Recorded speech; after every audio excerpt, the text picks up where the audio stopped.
मैं करुणा धनंजय मुंडे, स्वराज्य शक्ती सेना जो मैंने 1.5 वर्ष अगोदर मी पक्ष काढला होता, स्वराज्य शक्ती सेना याच्या माध्यमातून जे पुण्यामध्ये येणारी निवडणूक आहे, जिल्हा परिषद, पंचायत समिती, नगरपालिका, ये सगळे आपला पक्ष जे लढवणार आहे आणि जे नवीन इच्छुक उमेदवार आहे त्यांना मी आवाहन करते पक्षाच्या वतीने की आजपर्यंत जसे आमदाराचा मुलगा आमदार होतोय, खासदाराचा मुलगा खासदार होतोय आणि आज महाराष्ट्रामध्ये आपण बघितलेला आहे की आज राजकारणची जी परिस्थिती आहे, राष्ट्रवादी आणि बीजेपी,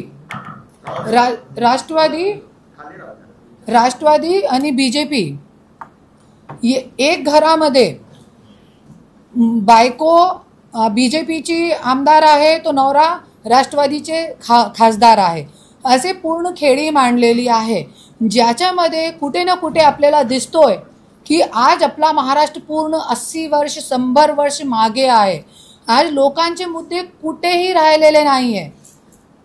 आपल्याला दिसतोय की आज शेतकरीपासून एक मोठा बिझनेसमॅन असो, एक विद्यार्थी असो, शिक्षक असो, कोणीही असो, सगळे परेशान आहे। फक्त हे राजकारणी लोकांमुळे ह्यांची जे ट्रेंड चालू आहे, थोडा फोडा आणि जोडा आणि फक्त खुर्चीचा जे राजकारण सुरू आहे, हे सगळी गोष्ट बघताना आणि सगळ्यांना माहिती आहे की मला पण 3-3 वेळा जेलमध्ये टाकला, त्यानंतर मी आज राजकारणमध्ये आली, नाही तो मी राजकारणी नाही होती। त्याच्यासाठी आज नवीन पक्षची, नवीन पर्यायाची गरज आहे। जनताला पण मी आवाहन करते, मतदाता राजा जे आहे त्यांना पण मी आवाहन करते की फक्त हे मोठे मोठे लोकांना फक्त संधी देऊ नका, एकदा नवीन लोकांना, चांगले लोकांना संधी देऊन बघा। तुमचे नेता बदलणार तरी तुमचे मुद्दे बदलणार, नाही तो तुमचे नेता तेच, तुमचे मुद्दे तेच। आज कार्यकर्त्यांना फक्त खुर्चियां उचलना, झंडे उचलना, सतरंजी उचलना, फक्त 3-3 पिढी तेच काम आहे आणि नेता लोकांच्या घरामध्ये जे पुढारी, स्थापित पुढारी लोकांच्या घरामध्ये आज 3री पिढी कार्यकर्त्यांचे आणि जनताचे समोर आहे। आता तुम्हाला निर्णय घ्यावा लागेल की तुम्हाला हे सगळं जे आहे हे कुठे ना कुठेतरी संपवायचं आहे, आपले मुद्दे जे आहे ते संपवायचे आहे। आता आपण पुण्यामध्ये आपण बघू शकतो ट्रॅफिक की इतकी मोठी प्रॉब्लेम आहे, ट्रॅफिक आहे, मेट्रो आज सुरू झालेली नाही, त्याच्यामुळे इतकी मोठी प्रॉब्लेम होत आहे, सगळे लोग फेस करत आहे। नाली, रस्ते, बिजली, पानी, ये तो पूरे महाराष्ट्र की कॉमन प्रॉब्लम है, कॉमन, एकदम कॉमन, हर गली में, हर रास्ते में है। पर जो बड़ी प्रॉब्लम है ट्रैफिक की, जमीनें खाना, जमीनें हिचकून घेना, आज मोठे मोठे राजकारणी लोक ज्या लोकांना आपण निवडून देत आहे, आज गोरगरीब लोकांची जमीन हिचकून घेत आहे। एक पुढारीची 1800 कोटीची जमीन आहे, त्यांचे जे आमचे चमचे हलाल दलाल लोक आहे त्यांची पण 2-2 हजार कोटीची जमीन आहे आज पुण्यामध्ये आणि गोरगरीब लोकांची 1-1 एकर जमीन सुद्धा सोडत नाही हे लोक। पुण्यामध्ये असे मुद्दे आहे मोठे प्रमाणामध्ये आणि जमिनीमुळे खून खराबे आज नेता लोकांनी, आज पुढारी लोकांनी, ज्या लोकांनी आपण वर्षपासून जिंकून दिला, त्या लोकांनी आपल्याला काय दिला, तो आपली जमीन हिचकून घेतली, नशा दिला, ड्रग्स दिला।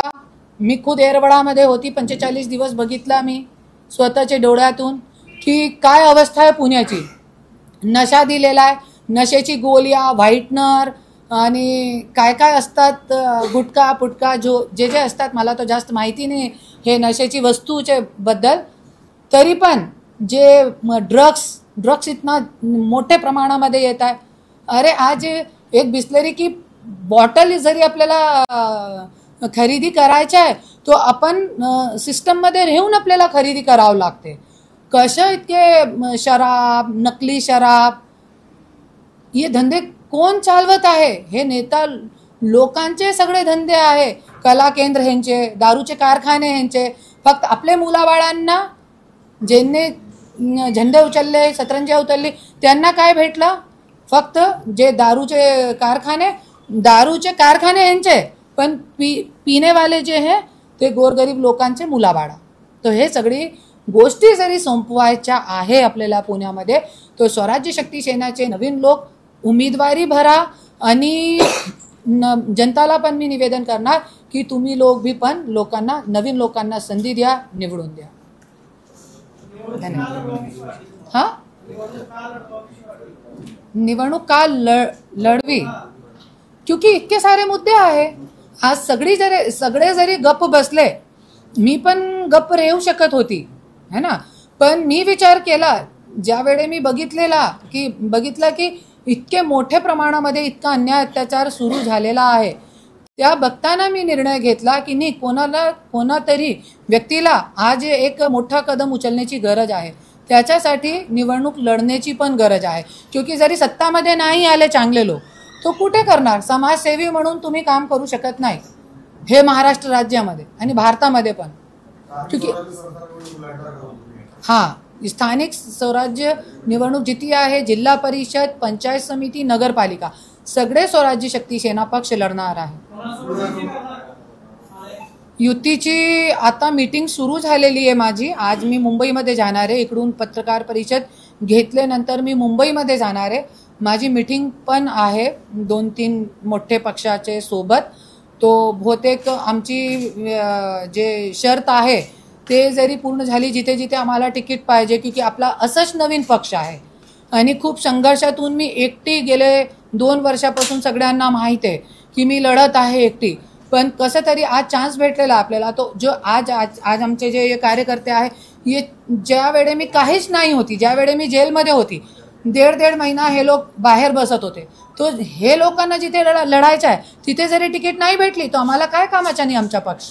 ते सगळी गोष्ट आम्ही बघून युती करणार आहे. आमची शर्त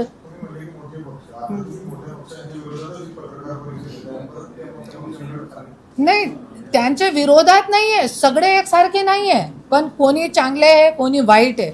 आणि आज जैसे एक कहते हैं ना, डूबते को तिनके का सहारा काफी होता है. तो आज मेरी नैया जो है डूब रही है कहीं ना कहीं. आज अपने महाराष्ट्र की नैया कहीं ना कहीं डूब रही है. तो कहीं ना कहीं यदि किसी का हात पकड़ के आगे जाने को मिल रहा तो क्यों नहीं जाएंगे. आता मी सांगू शकत नाही, क्योंकि सांगितलेला तुम्ही माझे मनाची काढू नका. काढण्याचा प्रयत्न माझे मनाची काढण्याचा दोघी पण आहे. नाही, क्योंकि जरी मी उभे राहिली तो माझे जे ज्यांना मला सपोर्ट करायचा आहे तो मी करू शकणार नाही. त्याच्यासाठी या आता मी लढणार.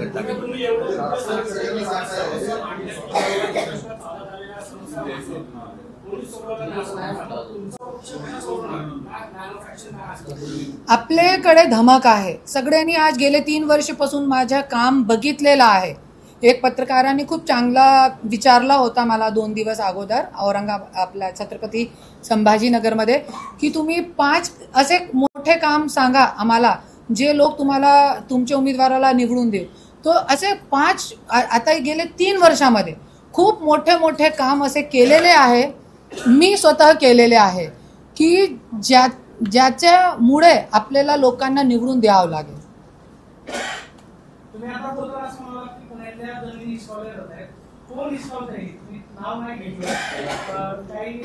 आता प्रकरण तुमच्या मीडियावरती सुरू आहे. एक तर है ना, एक तर तो मीडियावरती सुरू आहे. एक आपल्याकडे जरी 1 कोटी रुपये आले तो आपले घर इनकम टॅक्स येत आहे.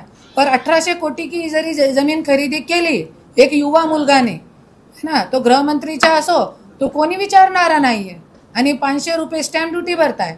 तो हे सगळी गोष्ट आणि एकच नाहीये, खूप लोक आहे. याच्यावरती जरी पत्रकार परिषद घेतली तो मला 3 तास लागेल सगळ्यांचे नाव उघड करण्यासाठी. आणि माझ्याकडे आहे, लिस्ट आहे पूर्ण, आणि मी प्रूफ सुद्धा बात करते. सगळ्यांना माहिती आहे, सगळे पत्रकार बांधवांना माहिती आहे की मी प्रूफ सुद्धा मी बोलते आणि माझ्याकडे पूर्ण लिस्ट आहे. आता एकदम मतलब अचानक जनवरीमध्ये मीडियावरती येत होता की जनवरीमध्ये निवडणूक आहे, जनवरीमध्ये आचारसंहिता लागणार आहे, पण अचानक लागली आहे. तो आपल्याला वेळ राहिली नाही, तो मी सगळं उघड करणार होती इलेक्शनच्या अगोदर. अमेडिया कंपनीच्या माध्यमातून पार्थ पवारांचं नाव समोर येते की ही जमीन मुंबईतली असेल किंवा बोपोडीतली असेल, ही हडपण्याचा प्रयत्न केलेला आहे. तुमचं काय म्हणणं आहे? हडपलेली आहे, मी स्पष्ट बोलते, हडपलेली जमीन आहे. पार्थ पवारांनी हा सगळे मिळून खाताय राजकारणामध्ये. मी अगोदर सांगितलेलं आहे, राजकारणामध्ये आज कशाला, आज मी छोटे घराची एक खूप नाही आहे, मी एक इतके मोठे घराण्याची सून आहे जे पूर्ण भारतामध्ये गाजणारं नाम माननीय गोपीनाथ मुंडे, धनंजय मुंडे असे मोठे घराण्याची मी सून असताना मला आज पक्ष काढावा लागला. आणि मी कोई अशी लहान मुलगी नाही आहे, मी आज 45 वर्षाची एक मोठी स्त्री आहे, तरी पण मला आज पक्ष काढावा लागला. कशाला? न्याय भेटत नाही. आज महिलांना जेलमध्ये टाकताय. ज्या लोकांची छातीवर लाथ धरून हे लोक मंत्री होत आहे, आपला हे बनताय, आमदार खासदार बनताय, त्या लोकांच्या आई वडिलांना पण जेलमध्ये टाकलं गेलं आहे. गायकवाड फॅमिली त्यांना मी बघितलेलं आहे, पूर्ण आमदार होते त्यांच्या पाठीमागे, ते लोक इनोसेंट आहे, मी बघितलेलं आहे त्यांना.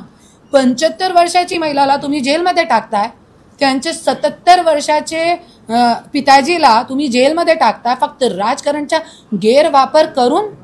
त्याच्यासाठी मी हे पक्ष काढलेला आणि तो मला पण काय गरज नाही होती.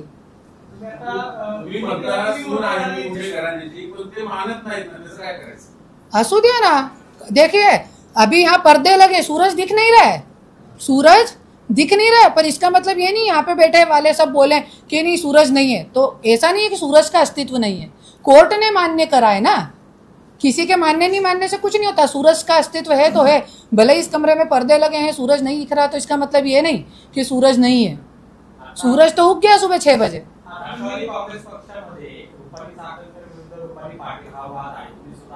हाँ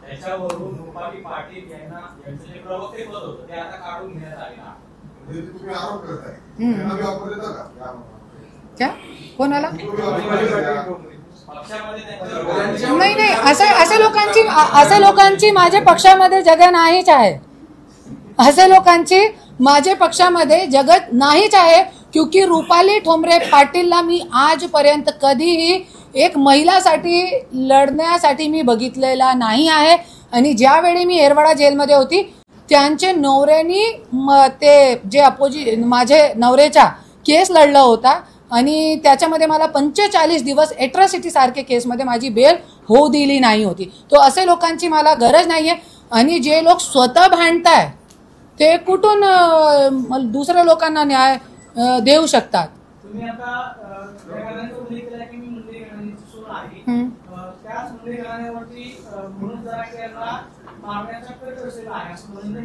आता ये प्रेस कॉन्फरन्स जे आहे जरांगे भाऊ आणि धनंजय मुंडे बद्दल मी 2 वेळे पत्रकार परिषद बीडमध्ये घेतलेली आहे.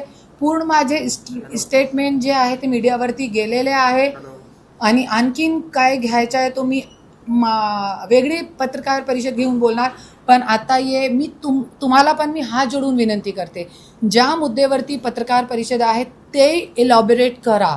क्योंकि ऐका ना याच्यामध्ये काय असते, नाही तो वेगळे ठिकाणी मुद्दा फिरतोय आणि डायव्हर्ट होतोय. आणि मी एक और बोलते, एक पत्रकार सगळे लोक बसलेले आहे बीडमध्ये, एक पत्रकाराची मुलगीची पण निर्घुण हत्या झाली.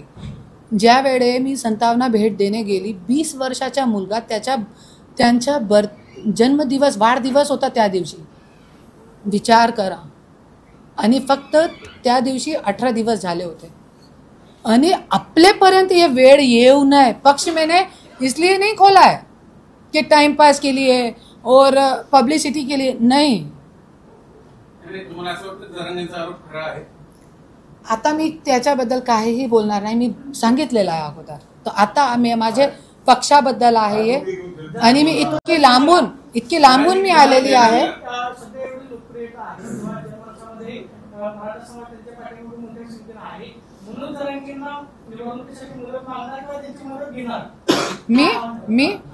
मी जरांगे भाऊकडे लोकसभामध्ये आणि विधानसभामध्ये दोघीमध्ये आपला ये निवेदन घेऊन गेली होती की जरांगे भाऊ आज तुमच्या कडे इतका मोठ्या प्रमाणामध्ये हे आहे जनप्रतिसाद, तो आपल्याला महाराष्ट्रामध्ये काहीतरी बदल घडायचा आहे. त्याच्यासाठी तुम्ही आम्हाला माझं हे निवेदन स्वीकारा आणि जे माझी पार्टीच्या जे अध्यक्षपद आहे हे तुम्ही स्वीकारा.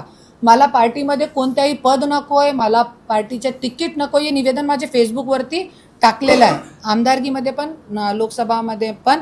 तो मी त्यांना सांगितलं होतं की तुम्ही हे निवेदन स्वीकारा, अध्यक्षपद स्वीकारा, मला तिकीट नको आहे, काय नको आहे, पण नवीन लोकांना संधी द्या आणि महाराष्ट्राची जनताला न्याय द्या. तो त्यांनी सांगितलं, ताई मी एक समाजकर्मी माणूस आहे आणि समाजासाठी मी लढते. त्याच्यासाठी त्यांनी माझं जे निवेदन आहे ती नकार दिला होता. आता राज्यामध्ये ओबीसी विरुद्ध मराठा असा एक संघर्ष पेटतोय. आरक्षणाच्या याच्याबद्दल तुमच्या पक्षाची भूमिका काय आहे? ग्रामीण भागामध्ये बीडमध्ये आपण पाहतोय की दुसऱ्या धोरण आदेशमध्ये दिले जातात किंवा ऑडिओ काही व्हायरल होतात. आरक्षणाबद्दल तुमच्या पक्षाची भूमिका काय? मराठा समाजाला मांडलेली भूमिका योग्य आहे, दुसरीकडे ओबीसी म्हणतात की आमच्या हक्काचं काढून घेतलं जातं ते योग्य आहे. जातीपातीमुळे महाराष्ट्रामध्ये विकासाचा मुद्दा थांबलेला आहे आणि तुम्ही बघू शकता जे नगरसेवक आहे, जे 3 वेळा नगरसेवक आहे 15 वर्षपासून 20 वर्षापासून, त्यांच्या घरचे समोर नाली नाही आहे, रस्ता नाही आहे, जातीपातीमुळे फक्त. आणि कुठे ना कुठे मला फक्त विकासाची गोष्टीवर राजकारण करायचं. आणि ज्या वेळे निवडणुकी येते त्यावेळे हे लोकांना हिंदू मुस्लिम दिसतोय. राष्ट्रीय मुद्दा काय आहे? हिंदू मुस्लिम, क्योंकि जास्त मतदान आहे. पण महाराष्ट्र लेवलवरती हे मुद्दा चलत नाही. अल्पसंख्यक आहे मुस्लिम, त्याच्यामुळे इथे हिंदू मुस्लिम चालत नाही. तो हिंदू मध्ये वाद पेटण्याचे काम हे लोक करताय. 5 वर्ष आरक्षणचा मुद्दा कुठे जातोय? निवडणुकीच्या वेळेही कशाला येतोय आरक्षणचा मुद्दा? मला एक गोष्टीचा प्रश्न तुम्हाला विचारायचा, तुम्ही मला द्या, क्योंकि मी राजकारणी नाही. कुठे जातोय आरक्षणचा मुद्दा? त्याच्यासाठी कुठे ना कुठे जातीपातीमध्ये तेढ निर्माण करून स्वतःची राजकीय पोरिया भाजण्याचं काम हे राजकारणी लोक करताय. आता संग्राम जगताप आणि पडळकर त्यांनी ज्या जरी काय असतात, आता संपदा मुंडे आपल्यासारखी युवा बच्ची आहे, वो माझी मुलगी सारखी आहे, तिचा मर्डर झालेला आहे, आत्महत्या नाही, ते मर्डर आहे. पण आज कुठे ते मुद्दा? कुठे हे ते लोक संग्राम जगताप सारखे, गोपीचंद पडळकर सारखे जे हिंदू मुस्लिमच्या नावावर बोंबलत आहे मीडियावरती, कुठे हे ते लोक आज? संपदा मुंडे काय हिंदू नाही आहे क्या? जरी त्याबद्दल कोणी हिंदू और मुस्लिमचा मुद्दा होता तो आज पूर्ण महाराष्ट्र पेटून उठला असता. तो हे सगळी गोष्टी आहे, आपल्याला हे सगळी गोष्टीवरती लक्ष नाही द्यायच्या. स्वराज्य शक्ती सेनामध्ये 2च जाती है, स्त्री आणि पुरुष, आणि एकच धर्म जे मानुसगी. आज मैं खुद अपनी जान हथेली पे लेके लोगों के लिए काम कर रही हूँ. आज तक मुझे कैसे लोगों को पुलिस प्रोटेक्शन दिया हुआ है, पर मुझे आज तक पुलिस प्रोटेक्शन नहीं दिया. फिर भी मैंने बोला नहीं, मैं डरने वाली नहीं, रुकने वाली नहीं. आज भीड़ जैसी जगह में मैं रह रही हूँ, फिर भी कोई पुलिस प्रोटेक्शन नहीं दिया. इसलिए मैं इलेक्शन में भी नहीं लेती हूँ कि मत दो, मुझे कोई ज़रूरत नहीं. तो ये सारी चीज़ें हैं.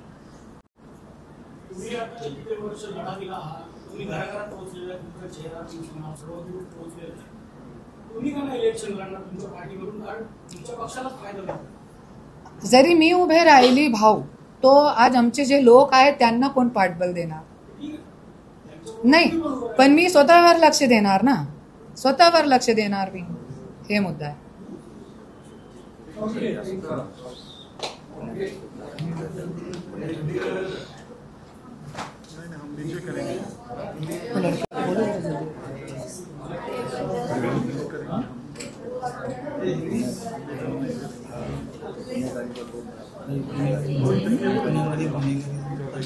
हाँ तो बोला ना, गुन्हेगारी बोला ना, खून करा दे.